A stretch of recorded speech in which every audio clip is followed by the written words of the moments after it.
Meus queridos, sem dúvida nenhuma, um dos melhores investimentos para quem quer receber renda passiva mensal, de forma recorrente, previsível, sem tanta oscilação entre um mês e outro, com mais segurança, na verdade, né? Nesse vídeo a gente vai ver como receber R$ 500 por mês com fundos imobiliários.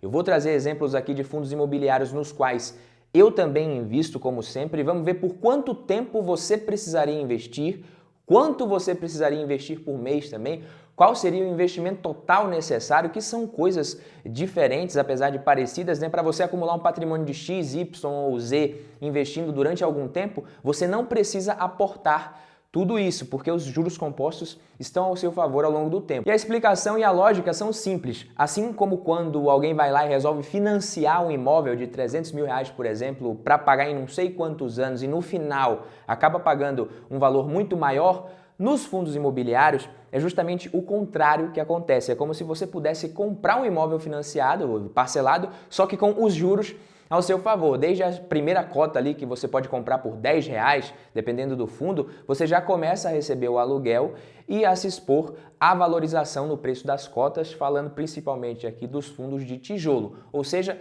no final você vai ter um patrimônio X, mas o valor que foi aportado ao longo desse tempo terá sido bem menor, diferente do financiamento imobiliário, que acontece justamente o contrário. E como eu sei que você é uma pessoa esperta, você vai preferir colocar os juros compostos para trabalharem para você e não você trabalhar para os juros compostos do banco, correto? Antes de partir para a simulação aqui, se você ainda não me conhece, eu sou Badu Vieira, para mais um vídeo do Valor em Ação e de acordo com as estatísticas oficiais, quem deixa o like e se inscreve aqui no canal consegue muito mais renda passiva e muito mais rápido. É sério, são estatísticas oficiais 100% confiáveis, então não esqueça disso aí. Se você já está inscrito aqui no canal, já acompanha os vídeos, deixa o like para fortalecer a nossa parceria cada vez mais. E se é a primeira vez por aqui nesse canal humilde e você tem interesse por aprender sobre investimentos e educação financeira de forma gratuita, já fica o convite também para você se inscrever e ativar o sino das notificações para você não perder os próximos conteúdos, beleza? Agora,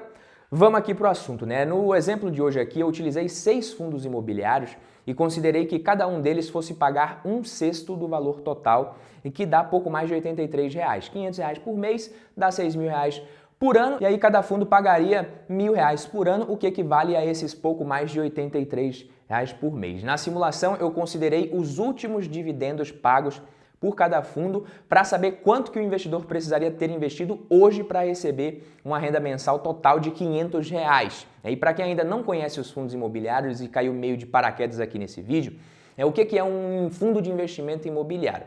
Fundo imobiliário não deixa de ser um fundo de investimento, mas com foco no setor imobiliário, beleza? Ao aplicar em qualquer tipo de fundo de investimento, o que o investidor faz? Ele terceiriza para um gestor, né, o poder de investir o seu próprio dinheiro, a troca, é claro, de pagar uma taxa de gestão e administração para isso. Os ativos de um fundo imobiliário, especificamente, são empreendimentos imobiliários ou aplicações financeiras ligadas ao mercado imobiliário. Existem duas principais categorias de fundos imobiliários: os fundos de tijolo, que investem em imóveis propriamente ali, e os fundos de papel, que são os que compram títulos lastreados no mercado imobiliário. Os fundos imobiliários, eles contam com um gestor especializado, como eu disse, que acompanha diariamente o mercado, que entende muito sobre aquilo ali, pelo menos teoricamente, faz a administração do patrimônio do fundo e dos ativos dentro dele, sejam esses ativos imóveis ou títulos de crédito imobiliário, como a gente viu. Ou seja, não é você como investidor que faz as alocações, as mudanças na carteira do fundo. Ao investir em um FII, o investidor se torna dono, entre aspas, do fundo, claro que proporcionalmente ao número de cotas que ele tiver, mas mesmo sendo dono do fundo, é preciso deixar claro que os cotistas não podem exercer qualquer direito real sobre os imóveis e empreendimentos que fazem parte do patrimônio do fundo. Não dá para bater lá na porta do shopping ABCD e dizer que você vai entrar sem pagar estacionamento, que você não vai pagar o aluguel da loja que você tem lá, porque você tem umas cotinhas do fundo imobiliário responsável pelo shopping, beleza? No caso, os cotistas também não respondem legalmente por esses imóveis. Isso também é uma certa proteção. É uma das formas mais simples e democráticas de se investir em imóveis, sem dúvida nenhuma. Citando aqui algumas das vantagens dos fundos imobiliários em relação ao investimento direto em imóveis, a gente tem muito menos burocracia, né, com cobrança ali, com inquilino, imposto, etc. Essas dificuldades aí de você ter um imóvel. Você pode ser dono de imóveis de alto padrão e ter grandes empresas como o seu inquilino ali, são isentos de imposto de renda também para a pessoa física, os aluguéis.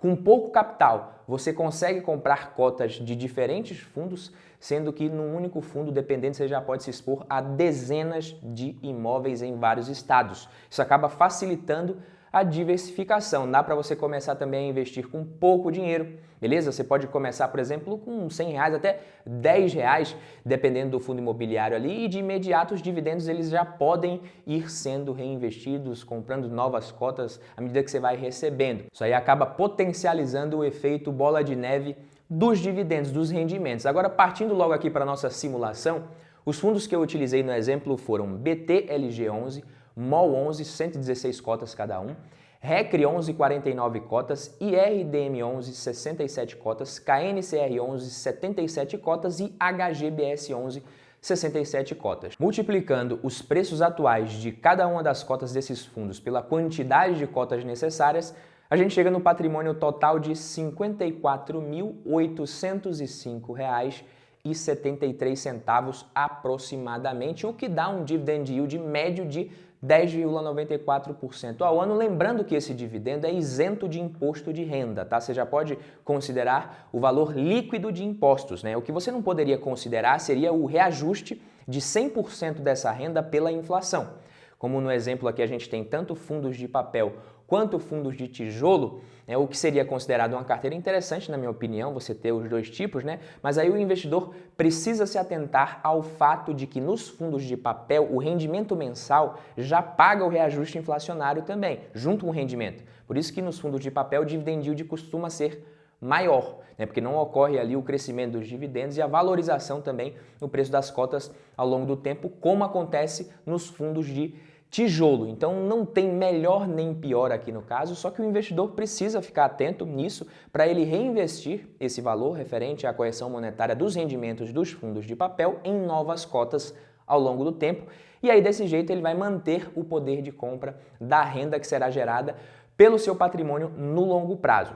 Ok? Dessa forma, mesmo com a inflação corroendo o valor da moeda ali, o que deve continuar acontecendo, é uma das poucas certezas que a gente tem, mas aí com mais cotas, o investidor ele vai receber mais dividendos e dessa forma ele consegue manter o seu poder de compra, certinho? Com relação aos fundos imobiliários da sua carteira, uma das perguntas que eu mais recebo é: qual que é o melhor fundo imobiliário ou quais ali os melhores top 2, top 3, top 5 fundos imobiliários? Eu aconselho que você não perca o seu tempo tentando descobrir qual que é o melhor fundo imobiliário que existe, até porque isso não existe. É importante você aprender a analisar assim para você escolher boas opções de acordo com o seu perfil, fugir ali das ciladas, mas não é uma boa também, por exemplo, você escolher os fundos somente com base no rendimento do último mês ou do último ano. Então você tem que focar em montar uma boa carteira de investimentos, beleza? Se você quer investir em fundos imobiliários, busque construir um bom portfólio. É isso que funciona. A diversificação ela é muito importante para reduzir os riscos, né? E nesse caso não existe uma regra que o investidor seja obrigado a seguir. Não existe um número mágico que represente o número de fundos imobiliários para uma carteira perfeita. Ali entre 8, 10 até 15 fundos imobiliários não vai ser um número ruim, muito pelo contrário. Sempre dando prioridade por uma diversificação ali inteligente, com tipos diferentes de fundos, fundos de tijolo, fundos de papel, de vários segmentos. Desse jeito, você vai conseguir montar uma carteira de fundos imobiliários bem bacana. Eu não tenho dúvida nenhuma sobre isso, porque você manja muito bem. Inclusive, se não esqueceu de se inscrever, já se inscreve aqui. Agora vamos ver em quanto tempo investindo mensalmente o investidor conseguiria acumular uma renda mensal de R$500, acumular patrimônio para ter uma renda de R$500 no caso. E no caso do exemplo aqui eu utilizei aportes de R$500 por mês. Eu acho interessante considerar, né, o exemplo com um valor igual aqui, por uma razão que eu já vou explicar para vocês. Mas considerando aportes mensais de R$500 por mês com uma taxa de 7% ao ano, o investidor conseguiria acumular esse valor aqui, né, em pouco mais de 7 anos. Ou seja, em 7 anos, poupando esses R$500 e investindo para o seu futuro, já seria possível receber os mesmos R$500 de forma passiva pelos próximos 10, 20, 30 anos e para todo sempre. Amém. E se o investidor optasse por seguir investindo por um período de 20 anos, a renda gerada pelo patrimônio final seria de mais de R$ 2.300 mensais.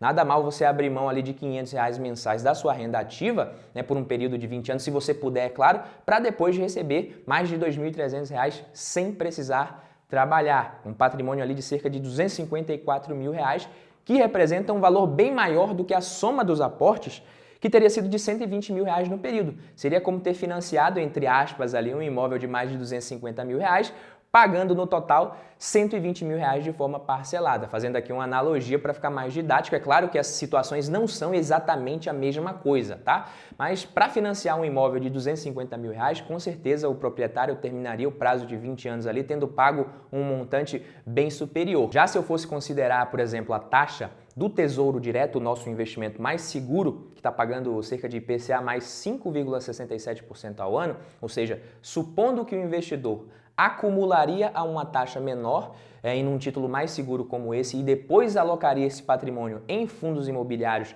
para receber os rendimentos mensais, em pouco menos de 9 anos ele já teria alcançado esse patrimônio que a gente calculou aqui no exemplo, até mesmo considerando os impostos da renda fixa. E esse exemplo você pode usar para qualquer valor proporcionalmente, para você ter uma ideia de como seria possível atingir determinada renda em fundos imobiliários. Lembrando que os números nunca são exatamente iguais, exatos, tá? A gente não consegue saber quanto que um fundo imobiliário vai pagar exatamente no futuro. Até mesmo os reajustes dos preços das cotas nos fundos de tijolo acontecem em janelas maiores do ciclo imobiliário, mas eles acontecem. Só que utilizando uma taxa média aqui dá para ter sim uma boa noção. Lembrando mais uma vez que mesmo que você tenha o objetivo de viver de renda com fundos imobiliários na sua aposentadoria, você não precisa investir somente em fundos imobiliários desde o início da sua jornada.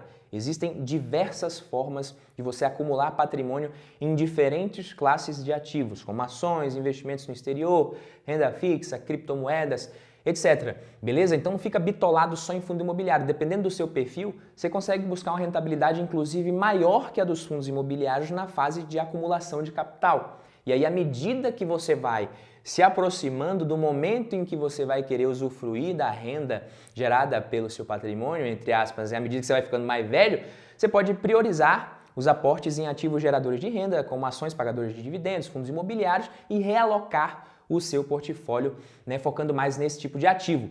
Se você gostou, deixa o like, se inscreve aqui no canal, ativa o sino das notificações, eu fico por aqui, a gente se vê no próximo vídeo, tamo junto, valeu!